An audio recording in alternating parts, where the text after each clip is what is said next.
Eat. Huh, you heard your brother humiliating you like that. Foolish brother, I can't take it anymore.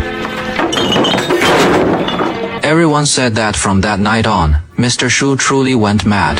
The fight between the two brothers became his final moment. Anyone who has lived in the countryside knows that at every village entrance, it seems like there is always someone wandering around with hot tea flowing everywhere. The villagers all called him a song, but in reality, even kids wearing split-crotch pants dare to tease him. He has no money and nothing to worry about. Without a wife, all that is left is that thin layer of face. But if even this last bit of face is trampled and crushed underfoot, what will he become?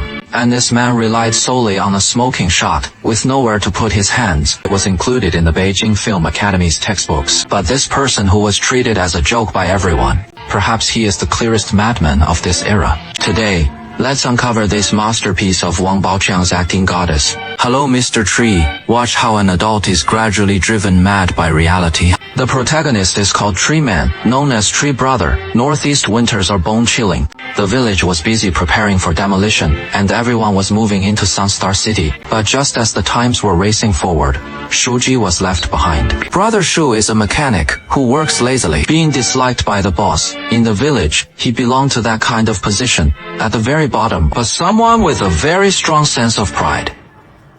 The mistress who drives the black car in the village teases him in a daze. Your generation, if you don't become a cadre, just take down your own people.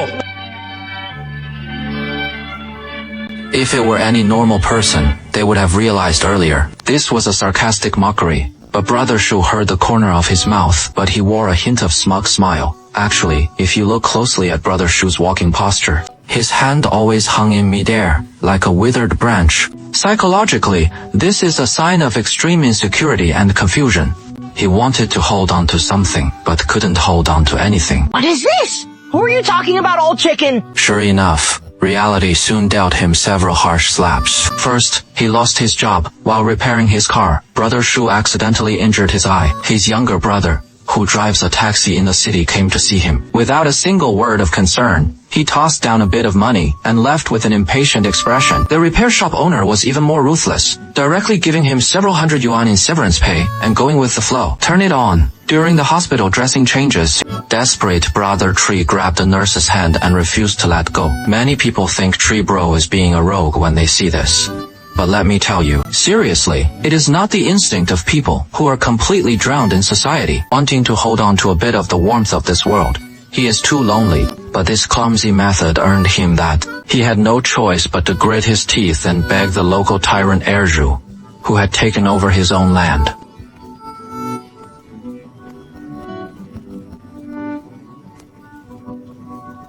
Erju not only refused to help, instead, at the dinner table, she mocked him wildly in front of everyone, saying, "You sleep at home too. You sleep on my place, but you're playing like this.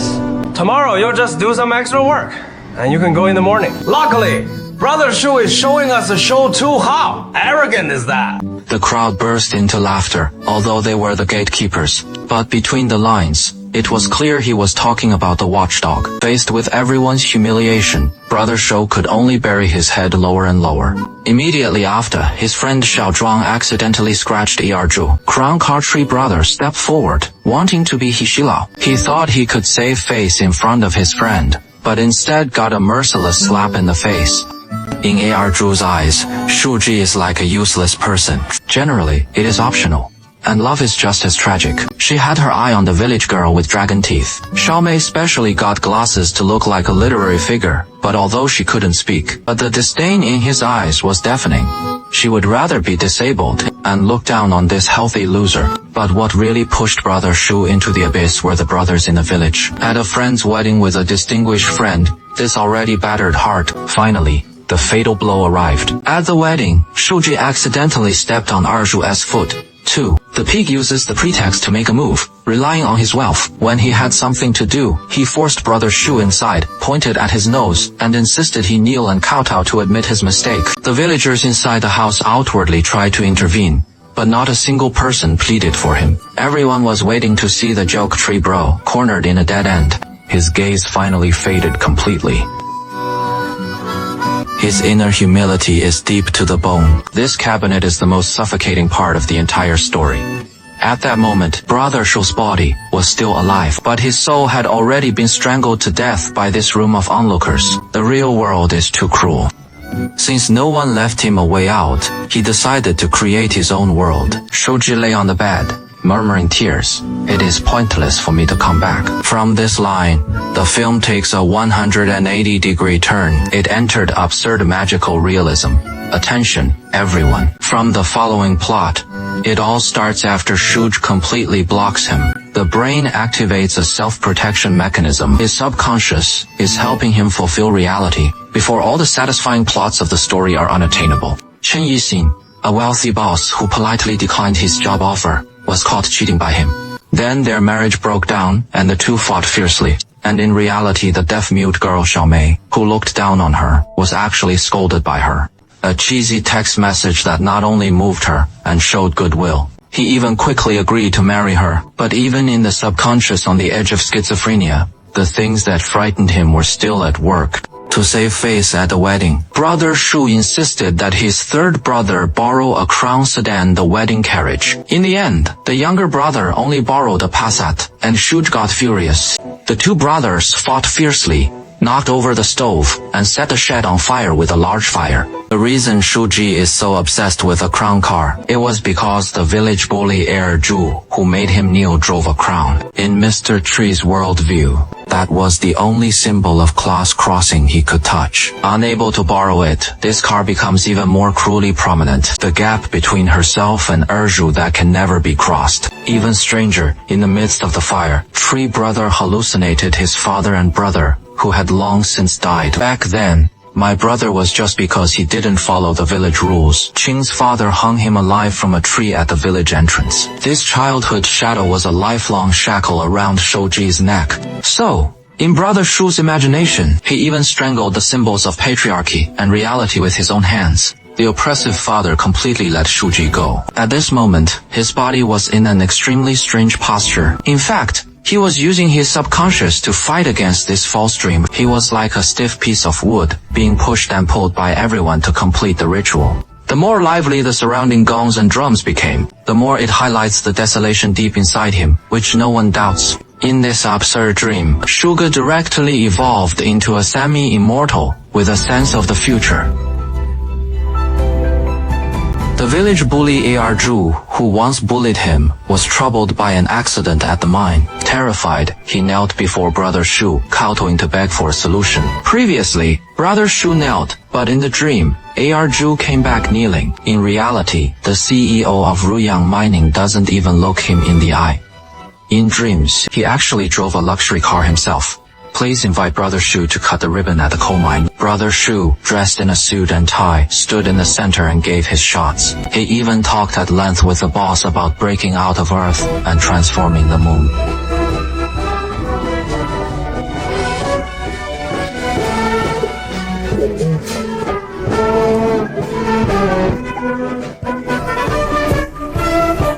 Yet the wealthy people present nodded repeatedly as if listening to an imperial decree. At this point, you might find it amusing, but actually it is quite ironic to the director. He is using Shuji's influence to slap reality in the face. A group of big bosses driven by profit. And to a mentally ill person, rambling nonsense and bowing in worship, even though Brother Shu is crazy. But how much clearer are these normal people who look forward to everything than the madman? In the dream, the Shugoch calls the wind and rain, but in reality only endless desolation remains at the end of the film. The village was demolished and everyone moved out. Only Brother Shu was left abandoned in this ruin. The camera suddenly takes on a blood-red filter. That was Shuji's eyes completely broken.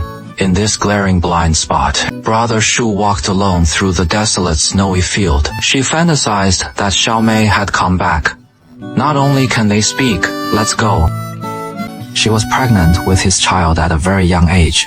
A smile of foolishness and satisfaction appeared on Brother Shu's face. He stretched out his hand in a choke tone, even though what he was holding on to was the cold air. But he thought he had finally grasped the happiness of this life. Xiaowei.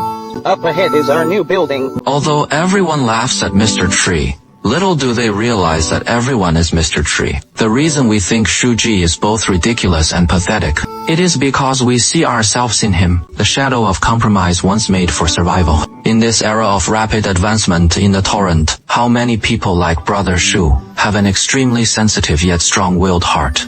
But they lack matching abilities and backgrounds. I want to live with dignity. But in the face of personal mishaps, his integrity was repeatedly crushed. A tree is not just a person's name, but also a shackle that trapped countless ordinary people throughout their lives.